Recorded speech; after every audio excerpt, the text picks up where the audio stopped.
ప్రియమైన సహోదరి సహోదరులకు ప్రభు పేరిట వందనాలు, శుభములు తెలియజేస్తున్నాను. మీరందరూ బాగున్నారా? మీ అందరి గురించి ప్రార్థన చేస్తూ వస్తున్నాము. మీరు ఎవరైనా కొత్తగా ఛానల్ చూస్తున్నట్లయితే దయచేసి సబ్స్క్రైబ్ చేసుకోండి. అదేవిధంగా ఇతరులకు కూడా తెలియచేయండి. ఈరోజు మనం దేవుని వాక్యంలోంచి దేవుడు వాగ్దానం చేసి నెరవేర్చువాడు రెఫరెన్స్ చూసినట్లయితే 1 తెస్సలోనికీయులకు రాసిన పత్రిక 5వ అధ్యాయము 24వ వచనంలో, మిమ్మల్ని పిలిచిన వాడు నమ్మదగిన వాడు గనక ఆయన నెరవేర్చును. కాబట్టి ఇక్కడ వాగ్దానంలో ఏముందంటే, ఆయన మనకు వాగ్దానం చేసిన వాడు నెరవేర్చువాడు. కాబట్టి మనిషి అయినా మర్చిపోతాడు, కానీ దేవుడు మాత్రం మర్చిపోయే దేవుడు అని కాదండి. అనేక మంది మన ఎలక్షన్లప్పుడు మనకు ఓట్లు ఏమని వస్తారు, చెప్తారు, ఓట్లు వేయమంటారు. ఓట్లు వేసిన తర్వాత మళ్ళీ ఓట్లప్పుడు వస్తారు. కానీ మన దేవుడు అట్లా కాదండి. ఆయన మాట ఇచ్చి నెరవేర్చే దేవుడు, మాట తప్పనివాడు, ఆయన మాట మీద నిలబడతాడు. కాబట్టి ఆయన నమ్మదగిన దేవుడు అండి. ఆయన అబద్ధము చెప్పచాలడు. ఆయన మాట ఇచ్చి నెరవేర్చే దేవుడు. కాబట్టి అసలుకి దేవుడు వాగ్దానం అంటే మనం దానికి నిర్వచనం చూసుకున్నట్టయితే, దేవుడు మనకు ఏదైనా మాట ఇస్తే వాగ్దానము, దానిని ఏ పరిస్థితిలో అయినా సరే తప్పకుండా నెరవేరుస్తాడు. కాబట్టి హెబ్రీయులకు రాసిన పత్రిక 10వ అధ్యాయము 23వ వచనంలో చూసినట్లయితే, వాగ్దానం చేసిన వాడు నమ్మదగిన వాడు గనక మనము, దేవుడు నమ్మదగిన దేవుడు, ఆయన వాగ్దానాలను కూడా మన పట్ల నెరవేరుస్తాడు. ఆయన నమ్మదగిన దేవుడు కాబట్టి మన జీవితంలో కూడా నెరవేరుస్తాడండి. అదేవిధంగా దేవుడు వాగ్దానం చేసి నెరవేరుస్తాడు. ఆయన ఒక్కడే నెరవేరుస్తాడండి. ఆయనకొక్కడికి ఆ సామర్థ్యము ఉంది, కానీ ఇంకెవరికి లేదండి. ఎందుకంటే దేవుడికి అసాధ్యం అంటే ఏది లేదు.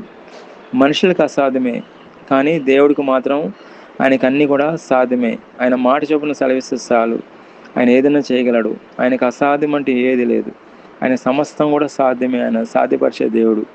మన కష్టాల్లో, శ్రమలలో, ఇరుకుల్లో ఉన్నామా అయితే దేవుడు వాగ్దానాలను బట్టి మనం ప్రార్థన చేస్తే దేవుడు తప్పకుండా మనకున్న కష్టాల నుంచి, శ్రమల నుంచి, ఇరుకుల నుంచి, ఇబ్బందుల నుంచి ఆయన మనల్ని విడిపిస్తాడు.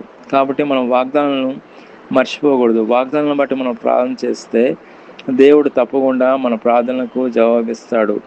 అదేవిధంగా దేవుడు ఆయన వాగ్దానాలు యేసుక్రీస్తు ద్వారా ఆమేన్ ముద్ర వేస్తాడు. కాబట్టి ఆయన యేసుక్రీస్తు నామంలో ఆయన వాగ్దానాలన్నీ కూడా నెరవేరుస్తాడు. కాబట్టి ఆయన తప్పకుండా నెరవేరుస్తాడు. కాబట్టి ఆయన మీద మనం విశ్వాసం ఉంచి, ఆయన మీద నమ్మకం ఉంచితే తప్పకుండా సాయం చేస్తాడు. పరిపూర్ణమైన వాగ్దానం, పరిపూర్ణంగా ఆయన మీద విశ్వాసం ఉంచాలి. సంపూర్ణంగా ఆయన మీద విశ్వాసం ఉంచాలి. అప్పుడు దేవుడు తప్పకుండా మన ప్రార్థనకు జవాబు అనుగ్రహిస్తాడు. కాబట్టి మనం ఎంత ప్రార్థన చేసినా మనకు జవాబు రావట్లేదు, బాధపడుతున్నావా? ఎంతో నిరాశలో ఉన్నావా? కష్టంలో ఉన్నావా? దేనికి బాధపడాల్సిన అవసరం లేదు. దేనికైనా సమయం ఉంది. పండుకోవడానికి సమయం ఉంది, తినడానికి సమయం ఉంది, కాలేజీకి వెళ్ళడానికి సమయం ఉంది, అదేవిధంగా పెళ్లి చేసుకోవడానికి సమయం ఉంది. దేవుడు కూడా ఆయన సమయం ప్రకారము మనకు తప్పకుండా సహాయం చేస్తాడు. దేవుడు చెప్పింది ప్రతి మాట, చేసిన ప్రతి వాగ్దానము ఆయన తప్పకుండా ఆయన సమయంలో మన జీవితంలో నెరవేరుస్తాడు. కాబట్టి విశ్వాసంతో ఎదురుచూడటమే, నిరీక్షణతో ఎదురుచూడటమే. దేవుడికి అసాధ్యం అంటే ఏది లేదు. ఆయన సమస్తం కూడా సాధ్యమే, ఆయన చేయగలడు. అదేవిధంగా దేవుడు వాగ్దానం చేసిన వాడు నమ్మదగిన వాడు, ఆయన తప్పకుండా మన జీవితంలో నెరవేరుస్తాడు. అదేవిధంగా ఉదాహరణ చూసిన అబ్రహాముకు సంతానం విషయంలో వాగ్దానం చేశాడు. వాగ్దానం చేసిన దేవుడు తప్పకుండా నెరవేర్చాడు. చూసినట్లయితే వాక్యంలో ఆదికాండము 21వ అధ్యాయము 1-2 వచనాలు చూసినట్లయితే, అబ్రహాము వృద్ధాప్యంలో ఉన్నప్పుడు అతనికి ఒక కుమారుడు కలిగెను. ఆ సంతానం ఆకాశ నక్షత్రంలో విస్తరించాడు. కాబట్టి ఆయన వాగ్దానం చేసింది తప్పకుండా నెరవేరుస్తాడు. వయసు అయిపోతుందని బాధపడుతున్నావా? నాకు ఇంకా వివాహం కాలేదని బాధపడుతున్నావా? కానీ బాధపడద్దు. కానీ దేవుడు వాగ్దానాలను బట్టి విశ్వాసంతో ప్రార్థన చేస్తే, పూర్తిగా ఆయన మీద సంపూర్ణంగా విశ్వాసం ఉంచినట్లయితే, నమ్మకం ఉంచినట్లయితే, అబ్రహాము చేసిన దేవుడు నీ జీవితంలో కూడా దేవుడు చేస్తాడు. అదేవిధంగా మెస్సియా యేసుక్రీస్తు ప్రభు వస్తాడని ముందుగానే ఆయన ప్రవచించడం జరిగింది. అది వాగ్దానం ఏంటంటే ఆదికాండము 3వ అధ్యాయము 15వ వచనంలో దేవుడు వాగ్దానం చేశాడు, అది తప్పకుండా నెరవేర్చాడు.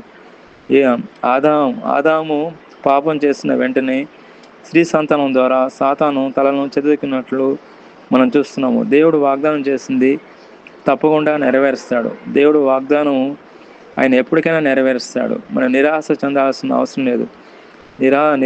నిరాశ చెందాల్సిన అసలే అవసరం లేదు.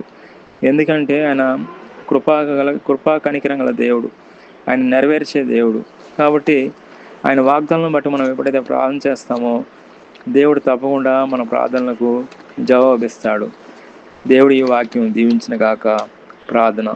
ప్రియమైన మా పరలోక తండ్రి యేసుక్రీస్తు ప్రభు పరిశుద్ధ నామను బట్టి మీ సన్నిధికి వస్తున్నాం దేవా. ఎక్కడైతే 2-3 మీ నామంలో కూడి ప్రార్థన చేస్తారో అక్కడ మీరు ఉంటానా దేవా. మీకు స్తోత్రం. మీ వాక్యం ద్వారా మాతో మాట్లాడారు, మీకు స్తోత్రం. మీ వాక్యానుసారంగా జీవించే కృపను దయచేయండి. ప్రతి ఒక్కరిని దీవించండి. ప్రభువైన యేసుక్రీస్తు నామములో ప్రార్థన చేస్తున్నాం తండ్రి. ఆమేన్.